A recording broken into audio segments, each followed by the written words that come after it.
28 مارچ 2023 کو میرا لکھا گیا کالم BBC اردو کے لیے میرا آئین میری مرضی۔ دیوار پر لرزتے غیر واضح حیولے تصور سے دور ہیں اور تصویر بنانے کی بجائے محض سائے بڑھا رہے ہیں۔ الجھنے اور بے یقینی ابتری کو جنم دے رہی ہے اور افراتفری آئین کے وجود کو نگلنے کے در پہ۔ اس وقت مملکت خداداد میں کون سا آئین کار فرما ہے؟ ملک میں کون سے قوانین نافذ ہیں؟ کون سا طرز حکومت ہے اور اصل حکمران کون ہے؟ کہتے ہیں کہ 73 کا آئین ہے اور پارلیمانی نظام ہے، جبکہ جمہوریت کا بانک پن ہے۔ آئین وہ خوبصورت لفظ ہے جس کی آڑ میں ہر کوئی اپنا نظام بنا لیتا ہے اور پھر بڑی گھن گھرج سے اسے آئین کی پاسداری سے جوڑ بھی دیتا ہے۔ یہ وہ دستاویز ہے جو ہر ایک کا دل لبھاتی ہے، مگر جہاں مملکت اختیار عوام کو دینے کی کوشش کرتی ہے، وہیں اس دستاویز کو بے عمل کر دیا جاتا ہے۔ آئین کو موم کی ناک بنا کر جس طرح مفادات کے لیے استعمال کیا جا رہا ہے، کیا اس کا نمونہ اس سے قبل کبھی دیکھنے کو ملا؟ ایسا محسوس ہوتا ہے کہ ہر ایک کا اپنا آئین ہے۔ کوئی مفادات کی سرزمین پر 73 کے اسلامی جمہوری آئین کے اندر نہیں رہتا اور کوئی اس آئین کی پچ سے کہیں باہر نکل کر کھیل رہا ہے۔ کسی کی 1.5 اینٹ کی مسجد اسلامی میں چھپی ہے اور کوئی جمہوری کے لبادے میں غیر جمہوری ہے۔ جس کا دروازہ بڑا اس کا آئین بڑا، جس کی لاٹھی اس کا آئین، اور میرا آئین میری مرضی۔ PDM کی آئین کی تشریح آج کل مختلف ہے، جبکہ اپریل 2022 سے پہلے مختلف تھی۔ اس وقت کی اپوزیشن انسانی حقوق کی خواہش مند، آزادی اظہار کی قائل، مہنگائی میں پسے عوام کی آواز، کلرکوں، تانگہ بانوں اور نوجوانوں کی دھڑکنوں کا ساز اور جمہور کا انداز تھی۔ اس وقت کی اپوزیشن مقتدرہ کی سیاست میں مداخلت کی مخالف اور پارلیمان کی سربلندی کی خواہش مند، ووٹ کو عزت دو کی تھاپ پر عوامی حقوق کے علمبردار اور انصاف کی آئینہ دار۔ اپریل 2022 کی حزب اختلاف، عوامی انقلاب کی خواہاں، IMF کی غلام معیشت سے نالاں، مہنگائی کے خاتمے کے لیے پرجوش اور صحافت پر قدغنوں کے خلاف آواز حق کا استعارہ، مگر اب ایک ہی نعرہ، بس اقتدار ہے حق ہمارا۔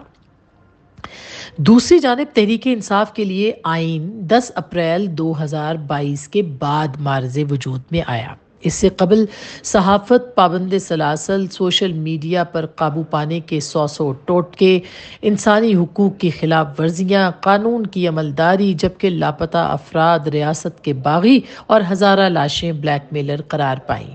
اسٹیبلشمنٹ اور حکومت میں جائز اشتراک کے سنہرے دن، پہلی بار ایک صفحے اور ہائبرڈ دور کی چاندنی راتیں اور GHQ کی پر لطف قربتوں کی باتیں، سب آئین کی پاسداری قرار پاتا تھا، جبکہ یہی وہ دن تھے جب IMF نجات دہندہ سکون صرف قبر میں، انڈا مرغی اور کٹے معاشی پروگرام، جبکہ جنرل باجوہ زندہ باد، جنرل فیض پائندہ باد۔ تحریک انصاف اور PDM نے جس طرح اپنی صفیں بدلی، اسی طرح اپنے قومی ہیرو بھی بدل لیے۔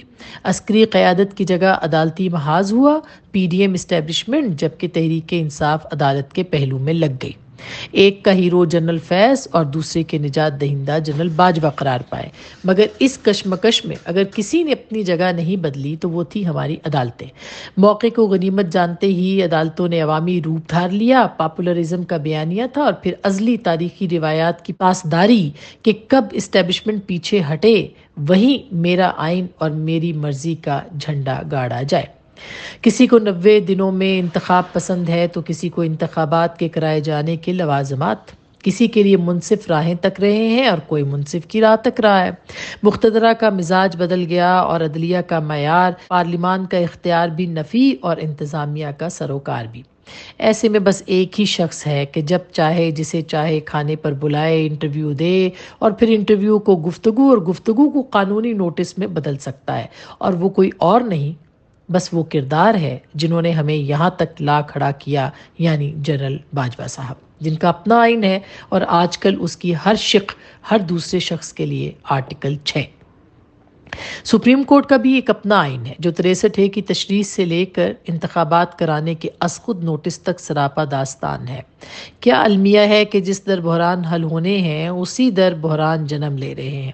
اب بھی وقت ہے کہ آئین کے 50ویں برس میں ہم سب اپنی اپنی سہولت کے آئین سے باہر نکل کر آئین پاکستان کی اصل روح پر عمل کریں اور اپنی حدود میں رہ کر کام کریں تو آئین سرخرو ہوگا، ورنہ جس کی لاٹھی اس کا آئین۔